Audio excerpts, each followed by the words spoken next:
ದರ್ಶನ್ಗೆ ಇಂದು big day. Parappana ಅಗ್ರಹಾರದಲ್ಲಿರುವ ದರ್ಶನ್ಗೆ ಇಂದು ಬಹಳ ಬಿಗ್ ಡೇ.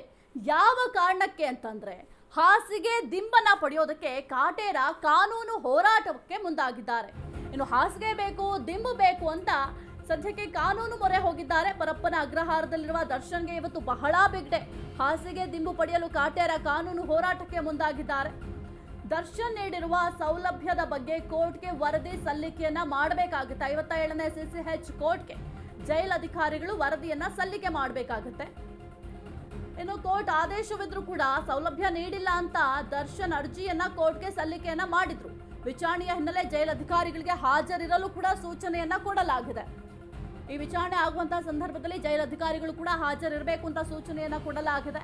ಪರಪ್ಪನ ಅಗ್ರಹಾರದಲ್ಲಿರುವ ದರ್ಶನ್ಗೆ ಇವತ್ತು ಬಹಳ ಮುಖ್ಯವಾದ ದಿನ.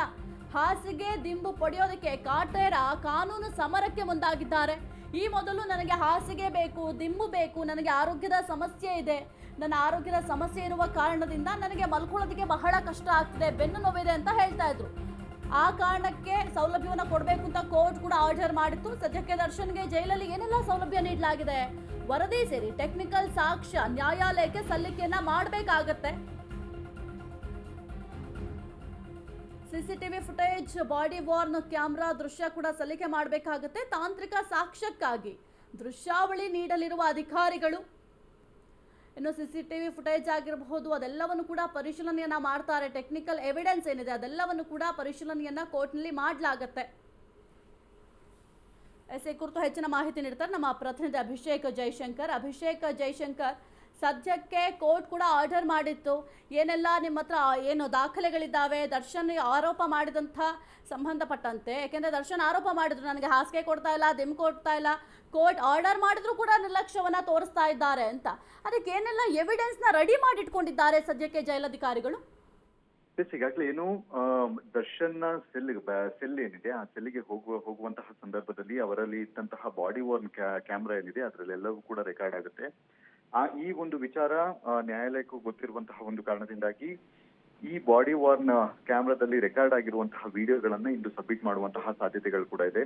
ಆತ ಏನೇನು ಆರೋಪಗಳನ್ನ ಮಾಡ್ತಾ ಇದ್ದಾನೆ, ನನ್ನನ್ನ ಸರಿಯಾಗಿ ನಡೆಸ್ಕೊಳ್ತಾ ಇಲ್ಲ, ಮತ್ತೆ ನನಗೆ ಬೇಕಾದಂತಹ ಫೆಸಿಲಿಟೀಸ್ ಏನಿದಾವೆ ಅಂದ್ರೆ ಬೇಸಿಕ್ ನೀಡ್ಗಳೇನಿದೆ ಅದ್ ಯಾವ್ದನ್ನು ಕೂಡ ಕೊಡ್ತಾ ಇಲ್ಲ ಅಂತ ಹೇಳಿ ಆತ ಏನು ಆರೋಪ ಮಾಡ್ತಾ ಇದ್ದಾನೆ. ಅದಕ್ಕೆ ಪೂರಕವಾಗಿ ನಾವು ಕೂಡ ಜೈಲ್ ಮ್ಯಾನ್ಯುವಲ್ ಪ್ರಕಾರ ಏನೇನು ಕೊಡ್ಬೇಕು ಅದೆಲ್ಲವನ್ನು ಕೂಡ ಕೊಟ್ಟಿದೀವಿ ಅಂತ ಹೇಳಿ ವಾದವನ್ನು ಕೂಡ PP ಮುಖಾಂತರ ಮಾಡಿಸಿರುವಂತದ್ದು. ಹೀಗಾಗಿ ಸದ್ಯ ಇಂದು ಬೇಕಾದಂತಹ ಒಂದಷ್ಟು ದಾಖಲಾತಿಗಳನ್ನ ತೆಗೆದುಕೊಂಡು ಹೋಗಿ ಅವರಿಗೆ ಕೊಡುವಂತಹ ಒಂದು ಪ್ರಕ್ರಿಯೆಗಳು ಕೂಡ ನಡೆಯುತ್ತೆ. ಮತ್ತು ಕ್ವಾರಂಟೈನ್ ಸೆಲ್ನಿಂದ ಬೇರೆ ಕಡೆ ಶಿಫ್ಟ್ ಮಾಡಿ ಅಂದ್ರೆ ನಾರ್ಮಲ್ ಬ್ಯಾರಕ್ಗೆ ಶಿಫ್ಟ್ ಮಾಡಿ ಅಂತ ಏನ್ ಹೇಳಲಾಗುತ್ತೆ ಅದಕ್ಕೂ ಕೂಡ ಅವರೊಂದು ದಾಖಲೆಗಳನ್ನ ಕೊಡಬೇಕಾಗತ್ತೆ. ಯಾಕಂದ್ರೆ ಕೊರೋನಾ ಕಾನೂನು ಪ್ರಕಾರ ಕ್ವಾರಂಟೈನ್ ನಲ್ಲಿ ಇಡ್ಲಾಗ್ತಾ ಇತ್ತು. ಅಂದ್ರೆ ಈ ಹಿಂದೆ ಇಡ್ಲಾಗ್ತಾ ಇತ್ತು 1 ತಿಂಗಳ ಬಳಿಕ ಅಥವಾ 15 ದಿನಗಳ ಬಳಿಕ ಆತನನ್ನ ನಾರ್ಮಲ್ ಬ್ಯಾರಕ್ಗೆ ಶಿಫ್ಟ್ ಮಾಡಲಾಗುತ್ತೆ. ಇದೊಂದು ಕೊರೋನಾ ಆದ ಬಳಿಕ ಒಂದು ನಾರ್ಮಲ್ ಆಗಿರುವಂತಹ ಒಂದು ಪ್ರೊಸೀಜರ್ ಆಗಿರುವಂತದ್ದು. ಆದ್ರೆ ಈಗ ಸದ್ಯ ಬೇರೆ ಬ್ಯಾರಕ್ಗೆ ಶಿಫ್ಟ್ ಮಾಡೋದಿಕ್ಕೆ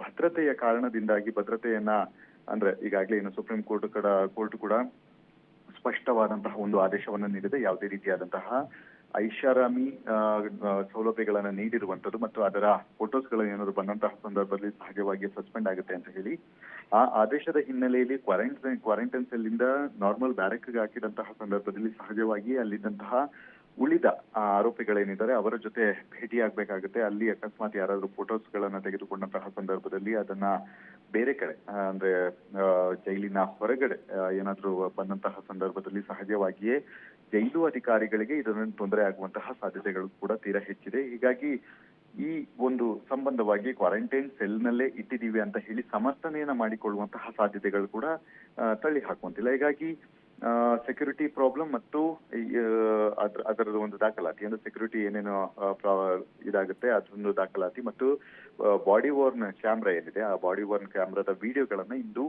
ಸಬ್ಮಿಟ್ ಮಾಡಿ ದರ್ಶನ್ ಮಾಡುತ್ತಿರುವಂತಹ ಒಂದು ಆರೋಪಗಳು ಯಾವ ಮಟ್ಟಕ್ಕಿದೆ ಅಂತ ಹೇಳಿ ಅಲ್ಲಿ ಇದನ್ನ ಮಾಡುವಂತಹ ಸಾಧ್ಯತೆ ಇದೆ. ಮತ್ತು ನ್ಯಾಯಾಲಯದಲ್ಲಿ ಆ ಒಂದು ಮಾನಿಟರ್ ಮುಖಾಂತರ ಅದನ್ನ ಪ್ಲೇ ಮಾಡ್ತಾರೆ. ಅಂದ್ರೆ ಬಾಡಿ ವಾರ್ನ್ ಕ್ಯಾಮ್ರಾದಲ್ಲಿ ಏನೇನಾಗ್ತಾ ಇದೆ ಅದೆಲ್ಲವನ್ನು ಕೂಡ ನ್ಯಾಯಾಧೀಶರ ಮುಂದೆ ಪ್ಲೇ ಮಾಡಿ ಅದನ್ನ ಸ್ಪಷ್ಟನೆಯನ್ನ ಕೊಡುವಂತಹ ಒಂದು ಕೆಲಸಗಳನ್ನು ಕೂಡ ಮಾಡ್ತಾರೆ. ಹೀಗಾಗಿ ಮುಂದಿನ ಹಂತದಲ್ಲಿ ಇವರಿಗೆ ಬ್ಯಾರೆಕ್ಗೆ ಶಿಫ್ಟ್ ಮಾಡ್ತಾರೆ ಅನ್ನುವಂಥದ್ದು ಕೂಡ ಕೋರ್ಟ್ ಯಾವ ರೀತಿ ನಿರ್ಧಾರವನ್ನ ತೆಗೆದುಕೊಳ್ಳುತ್ತೆ ಅನ್ನುವಂಥದ್ದು ಕಾದು ನೋಡ್ಬೇಕಾಗಿದೆ. ಅಂದ್ರೆ ಕ್ವಾರಂಟೈನ್ ಸೆಲ್ಲಿಂದ ನಾರ್ಮಲ್ ಬ್ಯಾರಕ್ಗೆ ಶಿಫ್ಟ್ ಮಾಡ್ತಾರಾ ಇಲ್ವಾ ಅನ್ನುವಂಥದ್ದು ಕೂಡ ಮುಂದಿನ ಹಂತದಲ್ಲಿ ಕಾದು ನೋಡ್ಬೇಕಾಗಿದೆ.